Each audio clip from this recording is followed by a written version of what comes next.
کہ ان کی رقم ان کے بوریوں میں رکھا ہو، تاکہ جب یہ اپنے گھروں میں واپس جائیں اور رقم کو پہچان لیں تو امید ہے کہ یہ لوٹ کر آئیں گے۔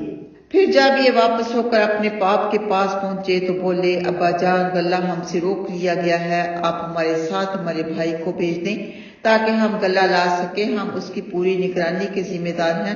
فرمایا، مجھے اس کے بارے میں تمہارا وہی اعتبار ہے جو اس سے پہلے اس کے بھائی کے بارے میں تھا۔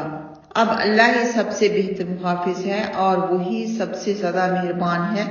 اور جب انہوں نے اپنا سامان کھولا تو اپنا مال بھی پایا جو انہیں لوٹا دیا گیا تھا۔ بولے، ابا جان، ہمیں کیا چاہیے؟ یہ ہمارا مال ہے جو واپس کر دیا گیا ہے، ہم اپنے گھر والوں کے لیے اناج لائیں گے اور اپنے بھائی کی حفاظت کریں گے اور ایک اونٹ کا بوجھ زیادہ لائیں گے، یہ اناج تو تھوڑا سا ہے۔ فرمایا، میں اسے کبھی ساتھ نہیں بھیجوں گا جب تک کہ تم اللہ کو گواہ کر کے مجھ سے یہ وعدہ نہ کر لو کہ تم اس کو میرے پاس یقیناً واپس لے آؤ گے۔ ہاں، اگر تم سب گھر ہی لوٹ جاؤ تو دوسری بات ہے۔ پھر جب انہوں نے عہد کر لیا تو آپ نے فرمایا، ہماری باتوں پر اللہ گواہ ہے۔ یعنی حضرت یعقوب علیہ السلام نے فرمایا، چلتے وقت فرمایا، میرے بیٹو، شہر میں سب ایک ہی دروازے سے داخل نہ ہونا بلکہ کئی دروازوں سے الگ الگ داخل ہونا۔ میں اللہ کی طرف سے ہونے والی بات تم سے نہیں ہٹا سکتا، حکم اللہ ہی کا چلتا ہے، اسی پر میرا بھروسہ ہے، اسی پر بھروسہ کرنے والوں کو بھروسہ کرنا چاہیے۔ اور جب بیٹے باپ کے حکم کے مطابق مختلف دروازوں سے داخل ہو گئے تو باپ کی آرزو پوری ہو گئی اور وہ اللہ کی طرف سے کسی آنے والی چیز کو ان سے ٹال نہیں سکتے تھے۔ ہاں، آپ نے اپنے دل کا ایک ارمان پورا فرما لیا، یقیناً آپ ہمارا سکھایا ہوا علم جاننے والے تھے، لیکن اکثر لوگ نہیں جانتے۔ تو شہر میں الگ الگ داخل ہونے کا جو حکم دیا حضرت یعقوب علیہ السلام نے، آپ کے دل میں یہ کھٹکا پیدا ہوا کہ اگر سارے ایک ہی دروازے سے داخل ہوئے تو شاید کسی آفت ناگہانی میں سب کے سب ایک ساتھ گرفتار ہو سکتے ہیں، لیکن الگ الگ داخل ہونے میں یہ امکان کم ہے۔ اس لیے بہت سے لوگ ایسے ہیں کہ جہاز وغیرہ کا سفر کرتے وقت ایک ہی جہاز میں ساری کی ساری فیملی نہیں جاتی، الگ الگ دنوں میں اپنی ٹکٹ بک کرواتے ہیں کہ اللہ نہ کرے کوئی ایسا حادثہ پیش نہ آ جائے کہ سب کے سب ہی اس حادثے میں کہیں گرفتار نہ ہو جائیں۔ بہرحال حضرت یعقوب علیہ السلام نے ساتھ ہی ساتھ یہ بھی فرما دیا کہ یاد رکھو، میری یہ تدبیر اللہ کی تقدیر کو ٹال نہیں سکتی، اللہ کا چاہا پورا ہو کر رہتا ہے، کائنات میں اسی کا حکم چلتا ہے، اسی پر میرا بھروسہ ہے اور تمام بھروسہ کرنے والوں کو اسی پر بھروسہ کرنا چاہیے۔ آگے فرمایا، اور جب سب یوسف علیہ السلام پر داخل ہو گئے تو آپ نے اپنے بھائی کو اپنے پاس جگہ دی اور فرمایا کہ میں تمہارا بھائی ہوں، تم اپنے بھائیوں کے کاموں سے دلگیر نہ ہونا۔ پھر جب آپ نے انہیں ان کا سامان تیار کر دیا تو اپنے بھائی کے سامان میں پانی پینے کا کٹورا چھپا دیا۔ پھر ایک اعلان کرنے والے نے اعلان کیا کہ اے قافلے والو، یقیناً تم چور ہو۔ یہ ان کی طرف رخ کر کے بولے، تمہاری کیا چیز کھو گئی؟ بولے، شاہی کٹورا، وہ نہیں مل رہا، اور جو اسے لے آئے گا اسے ایک اونٹ غلہ مزید ملے گا، میں اس کا ذمہ دار ہوں۔ بولے، اللہ کی قسم، تمہیں خوب معلوم ہے کہ ہم اس ملک میں بدامنی پھیلانے کے لیے نہیں آئے اور ہم چور نہیں ہیں۔ جواب دیا گیا کہ اگر تم جھوٹے نکلے تو چور کو کیا سزا دی جائے؟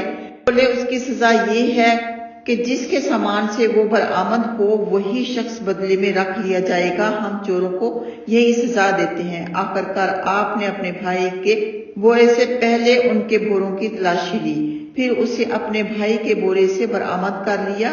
ہم نے اسی طرح یوسف کے لیے یہ تدبیر کی، شاہی قانون کی روح سے آپ اپنے بھائی کو نہیں لے سکتے تھے، مگر اللہ کی مشیت سے ہم جس کو چاہیں اسی کے درجے بلند کر دیں، اور ہر عالم کے اوپر ایک بڑا عالم ہے۔ بولے، اگر یہ چور ہے تو اس سے پہلے اس کے بھائی نے بھی چوری کی تھی۔ یوسف نے یہ بات اپنے دل ہی میں رکھی اور ان پر ظاہر ہونے نہیں دی۔ فرمایا، تم گرے ہوئے درجے کے ہو اور جو کچھ تم کہہ رہے ہو اسے اللہ ہی خوب جانتا ہے۔ بولے، اے عزیز، ان کے والد بہت بڑے ہیں، براہ کرم آپ ان کے بدلہ ہم میں سے کسی کو رکھ لیں، ہمیں آپ نیک معلوم ہوتے ہیں۔ فرمایا، اللہ کی پناہ کہ ہم اس کے سوا کسی دوسرے کو رکھ لیں کہ جس کے پاس ہم نے چیز پائی اس کے سوا کسی دوسرے کو نہیں رکھ سکتے، بلا شبہ اس صورت میں ہم بڑے بے انصاف مانے جائیں گے۔ تو حضرت یوسف علیہ السلام کے بھائی کا نام بنیامین تھا۔ انہیں تو حضرت یوسف علیہ السلام نے بتا دیا کہ میں تیرا بھائی ہوں، اور دونوں نے مل کر یہ تدبیر کی تاکہ حضرت یوسف علیہ السلام اپنے بھائی کو اپنے پاس رکھ سکیں۔ بھائیوں نے تبادلہ کی درخواست کی کہ ہم میں سے کسی اور کو رکھ لیں، تو کہنے لگے اب اگر میں مجرم کو چھوڑ کر کسی بے گناہ کو گرفتار کر لوں تو کتنا بڑا ظلم ہوگا، اللہ مجھے ظلم سے بچائے۔ آگے فرمایا پھر جب وہ اس طرف سے نا امید ہو گئے تو علیحدہ ہو کر مشورہ کرنے لگے۔ بڑے بھائی نے کہا کیا تمہیں خبر نہیں کہ تمہارے والد نے اللہ کو بیچ میں ڈال کر تم سے عہد لیا تھا، اور تم پہلے بھی یوسف کے سلسلے میں بڑا بھاری جرم کر چکے ہو۔ بھئی میں اس جگہ سے ہٹوں گا نہیں جب تک کہ والد مجھے اجازت نہ دے دیں یا اللہ اس بات کا فیصلہ نہ فرما دے۔ وہ بہترین فیصلہ کرنے والا ہے۔ والد کے پاس واپس جا کر ان سے کہو کہ ابا جان آپ کے فرزند نے چوری کی، ہم نے اپنے علم ہی کے مطابق عہد کیا تھا، ہم غیب کے محافظ نہ تھے۔ آپ اس بستی کے لوگوں سے جس میں ہم گئے تھے پوچھ لیں، اس قافلے سے بھی جس میں ہم آئے ہیں، اللہ گواہ ہے ہم بالکل سچے ہیں۔ فرمایا نہیں بلکہ تم نے اپنے دل سے ایک بات گھڑ لی ہے، لہٰذا اب صبر ہی ٹھیک ہے۔ مجھے امید ہے کہ اللہ سب کو میرے پاس پہنچا دے گا، وہ بڑے علم والا اور بڑی حکمت والا ہے۔ پھر آپ نے بیٹوں سے منہ پھیر کر صد آہ بھر کر کہا ہائے افسوس، اور آپ کی آنکھیں غم سے سفید ہو گئیں اور آپ صدمے سے گھٹے جا رہے تھے۔ بیٹے بولے اللہ کی قسم آپ تو یوسف کو یاد کرتے ہی رہتے ہیں جب تک بھول نہ جائیں یا ختم نہ ہو جائیں۔ فرمایا میں تو اپنے رنج و غم کی شکایت اللہ ہی سے کر رہا ہوں، اور مجھے اللہ کی جو باتیں معلوم ہیں وہ تمہیں نہیں معلوم۔ بیٹو جاؤ اور یوسف کو اور اس کے بھائی کو پوری طرح سے ڈھونڈو، اللہ کی رحمت سے امید نہ توڑو، دیکھو رب کی رحمت سے کافر ہی نا امید ہوتے ہیں۔ پھر جب برادران نے یوسف علیہ السلام کے پاس آئے تو بولے کہ اے عزیز، ہم ماں اپنے گھر والوں کے تکلیف میں مبتلا ہیں اور ہم یہ کھوٹی رقم لے کر آئے ہیں، براہ کرم آپ ہمیں پورا وزن دیجیے اور ہم پر صدقہ کیجیے، بلا شبہ اللہ صدقہ کرنے والوں کو صلہ دیتا ہے۔ یوسف نے فرمایا کچھ خبر بھی ہے کہ تم نے حالت جہالت میں یوسف کے اور اس کے بھائی کے ساتھ کیا کیا؟ بولے شاید آپ ہی یوسف ہیں۔ فرمایا ہاں میں ہی یوسف ہوں اور یہ میرے بھائی ہیں، اللہ نے ہم پر احسان فرمایا۔ دیکھو جو اللہ سے ڈرتا ہے اور صبر کرتا رہے تو اللہ ایسے نیک آدمیوں کا اجر ضائع نہیں فرماتا۔ بولے اللہ کی قسم اللہ نے آپ کو ہم پر ترجیح دی ہے، واقعہ ہم ہی قصوروار ہیں۔ فرمایا آج تم پر کوئی الزام نہیں، اللہ تم کو معاف فرمائے گا، وہ سب سے زیادہ مہربان ہے۔ میری ایک قمیص لیتے جاؤ اور اسے ابا جان پر ڈال دو، ان کی بصارت لوٹ آئے گی، اور اپنے تمام گھر والوں کو میرے پاس لے آؤ۔ جب قافلہ نے مصر چھوڑا تو ان کے والد نے فرمایا میں یوسف کی خوشبو پا رہا ہوں، سٹھایا ہوا نہ سمجھو۔ بیٹے بولے اللہ کی قسم آپ تو اپنی اسی قدیم غلطی پر جمے ہوئے ہیں۔ تو دیکھیں کتنے صابر تھے، حضرت یوسف علیہ السلام کے بھائیوں کو معاف بھی کر دیا، وہاں کا امیر ہونے کے باوجود بھائیوں کو کچھ نہیں کہا، کوئی سزا نہیں دی، ان کو معاف کر دیا۔ اور یہ الفاظ کہ ابا جان کے منہ پر میرا کتا ڈال دو، اس کے بارے میں ہے کہ یوسف علیہ السلام بھائیوں سے فرما رہے ہیں کہ میرا یہ کتا لیتے جاؤ اور اس کو والد محترم کے منہ پر ڈال دو۔ بھائیوں نے حضرت یعقوب علیہ السلام کو خون آلود کرتا ہی لے جا کر دکھایا تھا کہ یوسف علیہ السلام کو بھیڑیا کھا گیا ہے۔ اس اندوہناک اور دل گداز صدمے سے آپ انتہائی لاغر و کمزور ہو گئے تھے اور روتے روتے بینائی بھی کھو بیٹھے تھے۔ آپ نے یہی کرتا دیا کہ یہ ان کے منہ پر ڈال دو، بینائی واپس آ جائے گی، اور اپنے تمام خاندان کو میرے پاس لے آؤ۔ اور یہ بھی معجزہ تھا جو کہ اللہ کے حکم سے ہوا، اللہ کی طرف سے وحی آئی تو انہوں نے اپنا کرتا دیا۔ پھر جب قافلہ مصر سے روانہ ہوا تو اللہ کے نبی نے اپنے ان بیٹوں سے جو آپ کے پاس تھے فرمایا مجھے اپنے پیارے یوسف کی خوشبو آ رہی ہے۔ حضرت یعقوب علیہ السلام نے کہا کہ مجھے اپنے بیٹے کی خوشبو آ رہی ہے، اور بیٹے ہمیشہ سے ہی اس بات کے جلسی تھے کہ حضرت یوسف علیہ السلام کو زیادہ پیار دیا جا رہا ہے۔ ان کی غلط فہمی تھی تو حضرت یعقوب علیہ السلام کی ان باتوں پر انہیں تکلیف ہوتی تھی، تو طرح کی باتیں جوابات کہہ دیتے تھے۔ یعنی حضرت یعقوب علیہ السلام کہ اللہ کے نبی تھے، تو کو یہ ہرگز لائق نہیں تھا کہ وہ اپنے باپ سے اس قسم کی سخت توہین آمیز باتیں کریں، اور نہ امت کو ذبح ہے کہ وہ کسی نبی سے اس قسم کی گستاخانہ باتیں کریں، نہ گھر والوں کو ذبح ہے، کوئی بیٹا ہے، کوئی بیوی ہے، کوئی بچیاں، کچھ بھی ہے۔ آگے فرمایا پھر جب بشارت سنانے والے نے آ کر آپ کے منہ پر وہ قمیص ڈال دی تو آپ کی بصارت لوٹ آئی۔ فرمایا کیا میں تم سے نہیں کہتا تھا کہ مجھے اللہ کی جانب سے وہ معلوم ہے جو تم کو معلوم نہیں؟ بیٹوں نے کہا ابا جان آپ ہمارے لیے ہمارے گناہوں کی معافی مانگیے، واقعہ ہم بڑے قصوروار ہیں۔ فرمایا ان قریب میں اپنے رب سے ضرور تمہارے لیے معافی مانگوں گا، یقیناً وہ بڑا ہی خطا پوش و مہربان ہے۔ پھر جب یہ سب یوسف علیہ السلام کے پاس پہنچ گئے تو آپ نے اپنے ماں باپ کو اپنے پاس بٹھایا اور فرمایا تم سب انشاءاللہ امن و سلامتی کے ساتھ مصر میں داخل ہو جاؤ، اور آپ نے اپنے باپ کو تخت پر اونچا بٹھا دیا اور سب آپ کے آگے سجدے میں گر پڑے، اور آپ نے فرمایا ابا جان یہ میرے پہلے زمانے کی خواب کی تعبیر ہے جس کو میرے رب نے آج سچا کر دکھایا ہے۔ اللہ نے مجھ پر بڑا احسان کیا جب اس نے مجھے قید خانے سے رہائی دی اور تم لوگوں کو اس فساد کے بعد جو شیطان نے مجھ میں اور میرے بھائیوں میں ڈال دیا تھا دیہات سے لے آیا۔ بلا شبہ میرا رب جو چاہتا ہے اس کی بہترین تدبیر کرتا ہے اور بڑے علم والا اور وہ بڑی حکمت والا ہے۔ اے رب تو نے مجھے ملک دیا اور خواب کی تعبیر بھی سکھائی۔ اے آسمان و زمین کے بنانے والے، دنیا اور آخرت میں میرا دوست ہے، مجھے اسلام پر موت دے اور نیکیوں میں شامل فرما۔ تو انہوں نے اسلام پر خاتمہ کی دعا کی۔ جبکہ حضرت یوسف علیہ السلام بچھڑے ہوئے ماں باپ، بھائی اور دیگر احباب سے مل گئے اور اللہ نے آپ کو نبوت و حکومت کے 2 جلیل الشان عہدوں پر متعین فرما دیا، تو آپ نے اپنے مقدس ہاتھ اٹھا کر دعا مانگی، جو کہ یہ پوری کی پوری آیت ہے کہ مجھے انبیاء کی رفاقت عطا فرما، ایمان پر میرا خاتمہ فرمانا۔ آگے فرمایا یہ غیب کی خبریں ہیں جو آپ پر وحی کر رہے ہیں، آپ ان کے پاس نہ تھے جب انہوں نے اپنی بات پر پکا ارادہ کر لیا تھا اور وہ تدبیریں سوچ رہے تھے، اگرچہ آپ لاکھ چاہیں مگر اکثر لوگ ایمان والے نہیں، اور آپ ان سے دینی تبلیغ پر کوئی مزدوری نہیں مانگتے۔ یہ تبلیغ تو تمام مخلوق کے لیے نصیحت ہی ہے، جیسے کہ پہلے بتایا جا چکا کہ تعظیمی سجدہ پہلے ہوتا تھا، لیکن پاک صلی اللہ علیہ وآلہ وسلم نے یہ تعظیمی سجدہ سے بھی منع کر دیا۔ آگے فرمایا اور آسمان و زمین میں بے شمار نشانیاں ہیں جن سے لوگ منہ پھیر کر گزر جاتے ہیں، اکثر اللہ سبحانہ تعالیٰ پر ایمان لانے کے باوجود بھی مشرک ہی ہیں۔ کیا یہ اس بات سے نڈر ہیں کہ ان پر اللہ کا کوئی عام عذاب آ جائے یا ان پر یکا یک قیامت ٹوٹ پڑے اور انہیں خبر بھی نہ ہو؟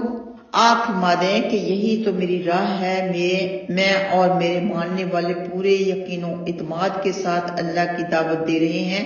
اللہ پاک ہے اور میں شرک کرنے والوں میں سے نہیں ہوں، اور ہم نے آپ سے پہلے مرد و انسان ہی کو رسول بنا کر بھیجا جن پر ہم وحی بھیجتے تھے۔ کیا ان مشرکوں نے دنیا میں چل پھر کر یہ نہیں دیکھا کہ ان سے پہلوں کا کیسے عبرتناک انجام ہوا؟ واقعہ اللہ سے ڈرنے والوں کے لیے آخرت کا گھر بہت ہی بہتر ہے۔ کیا پھر بھی تم عقل سے کام نہیں لیتے؟ تاکہ جب پیغمبروں نے آس توڑ دی اور یہ گمان کر لیا کہ انہیں جھوٹا کہا گیا تو ان کے پاس ہماری امداد پہنچ گئی اور ہم نے جسے چاہا بچا لیا، اور ہمارا عذاب مجرموں سے ہٹایا نہیں جا سکتا۔ واقعہ ان کے واقعات میں عقل والوں کے لیے بڑی بھاری نصیحت ہے۔ یہ قرآن کوئی گھڑی ہوئی بات نہیں بلکہ یہ اپنے سے پہلی کتابوں کو سچا بتاتا ہے اور ہر چیز کو تفصیل سے بیان کرنے والا ہے، اور ایمان والوں کے لیے ہدایت و رحمت ہے۔ یعنی انبیاء کے قصوں میں، قوموں کے واقعات میں، مومنوں کے بچ جانے میں اور کافروں کے ہلاک ہونے میں ہوش والوں کے لیے بڑی بھاری نصیحت ہے۔ تو اس آخری رکوع میں اللہ سبحانہ تعالیٰ نے یہ بھی واضح کر دیا کہ ہر نبی مرد تھا، یعنی اللہ سبحانہ تعالیٰ نے دنیا والوں کو کی ہدایت کے لیے انسانوں میں سے ہی مرد کو رسول بنا کر مبعوث فرمایا، یعنی نہ تو فرشتے کو یہ منصب عطا کیا اور نہ ہی جن کو اور نہ عورتوں کو۔ بس جو عورتوں کی نبوت کے قائل ہیں وہ غلطی پر ہیں۔ یہاں پر اللہ سبحانہ تعالیٰ نے صاف فرما دیا مرد کو رسول بنا کر بھیجا، رجالن نوحی کہا، حضرت یوسف علیہ السلام کی داستان سٹوری، اس میں بہت سے اسباق ہمیں ملتے ہیں۔ اللہ سبحانہ تعالیٰ نے کھول کھول کر بڑی تفصیل کے ساتھ بیان کر دی، ان کی پاکیزگی کی جو گواہی دی ایک چھوٹے سے بیبی نے دی۔ الحمدللہ اللہ سبحانہ تعالیٰ کے فضل و کرم کے ساتھ ہماری سورہ یوسف مکمل ہوئی۔ اللہ سبحانہ تعالیٰ قبول فرمائے، غلطی کوتاہی معاف فرمائے۔ آگے ہے سورہ رعد، قرآن پاک کی ترتیب کے لحاظ سے 13ویں سورت ہے اور نزول کے لحاظ سے 96 یعنی 96 نمبر کی صورت ہے۔ بسم اللہ الرحمن الرحیم، شروع اللہ کے نام سے جو بہت ہی مہربان نہایت رحم والا ہے۔ الف لام را، تلک آیات الکتاب والذی انزل الیک من ربک الحق ولکن اکثر الناس لا یؤمنون۔ سورہ رعد مدینہ میں اتری، اس میں 43 آیتیں اور 6 رکوع ہیں۔ حروف مقطعات کے بعد فرمایا یہ قرآن کی آیتیں ہیں، جو کچھ آپ پر آپ کے رب کے پاس سے اترا جاتا ہے، جو کچھ آپ پر آپ کے رب کے پاس سے اتارا جا رہا ہے سب برحق ہے، لیکن اکثر لوگ یقین نہیں لاتے۔ اللہ ہی نے ستونوں کے بغیر آسمان بلند فرمائے جن کو تم دیکھ رہے ہو، پھر وہ عرش پر مستوی ہوا۔ اس نے سورج اور چاند کو اپنا متی بنا رکھا ہے، ہر ایک مقرر مدت پر گھوم رہا ہے۔ وہی تمام کاموں کا انتظام فرماتے ہیں اور وہی تفصیل کے ساتھ اپنی نشانیاں بیان فرما رہا ہے تاکہ تمہیں اپنے رب کی ملاقات کا یقین ہو جائے۔ وہی جس نے زمین پھیلا کر بچھا دی اور اس پر پہاڑ اور دریا اور ہر طرح کے پھولوں کے دوہرے جوڑے پیدا کر دیے۔ وہی دن پر رات کا پردہ ڈال دیتا ہے، بلا شبہ غور کرنے والوں کے لیے اس میں بھی بڑی بڑی دلیلیں ہیں۔ اور زمین میں ملے جلے قطعے ہیں اور انگوروں کے باغ ہیں، کھیتی ہے اور شاخدار اور غیر شاخدار کھجورے ہیں، سب کو ایک ہی پانی دیا جاتا ہے، مگر ہم پھلوں میں ایک کو دوسرے پر فوقیت دے دیتے ہیں۔ واقعہ ان تمام باتوں میں بھی ارباب ہوش کے لیے بڑے بڑے دلائل ہیں، یعنی عقل والوں کے لیے بڑے بڑے دلائل ہیں۔ اللہ اکبر۔ ہر پھل کا ذائقہ مختلف ہوتا ہے، لیکن فرمایا پانی ہر ایک پھل کو، ہر ایک سبزی کو ایک ہی دیا جاتا ہے۔ اگر آپ کو تعجب ہو تو ان کی یہ بات تعجب ہی کے لائق ہے کہ جب ہم مٹی بن جائیں گے تو کیا ہم واقعہ ایک نئی پیدائش میں منتقل ہوں گے؟ انہی لوگوں نے اپنے رب کو نہیں مانا، انہی کی گردنوں میں توق ہوں گے اور یہی جہنمی ہے جہاں یہ ہمیشہ ہمیشہ رہیں گے۔ یہ آپ سے عافیت سے پہلے ہی عذاب کی جلدی مچا رہے ہیں، حالانکہ ان سے پہلے عذابوں کی بہت سی مثالیں گزر چکی ہیں۔ یقیناً آپ کا رب لوگوں کی نالائق حرکات کے باوجود بھی ان کے حق میں بڑی بخشش والا ہے، اور واقعہ آپ کا رب سخت عذاب والا بھی ہے۔ کافر کہتے ہیں کہ اس پر اس کے رب کے پاس سے کوئی نشانی کیوں نہیں اتاری گئی؟ آپ تو صرف آگاہ کر دینے والے ہیں اور ہر قوم کے لیے ایک رہنما ہے۔ اللہ ہی اس بچہ کو جانتا ہے جو ہر مادہ اپنے پیٹ میں رکھتی ہے، اور پیٹ کا گھٹنا بڑھنا بھی اسی کو معلوم ہے۔ اس کے پاس ہر چیز کا ایک اندازہ ہے، وہ چھپی کھلی باتوں کو جاننے والا ہے اور سب سے بڑا اور بلند شان والا ہے۔ اس کے آگے چپکے باتیں کرنے والے اور زور زور سے بولنے والے اور رات میں چھپے ہوئے اور دن میں چلنے والے سب برابر ہیں۔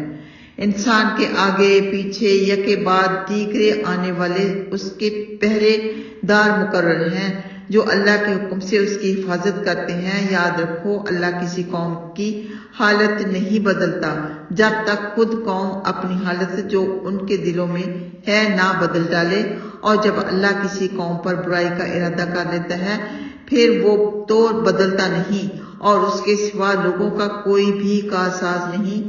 وہی ہے جو تم کو بجلی ڈرانے اور امید بندھانے کے لیے دکھاتا ہے اور بوجھ والے بادل اٹھاتا ہے، اور گرج بھی اس کی پاکی اور بڑائی بیان کرتی ہے، اور اس کے خوف سے فرشتے بھی۔ وہی آسمان سے بجلیاں گراتا ہے، پھر جس پر چاہے گرا دیتا ہے۔ کافر اللہ کے بارے میں جھگڑا کر رہے ہیں اور وہ بڑی زبردست قوت والا ہے۔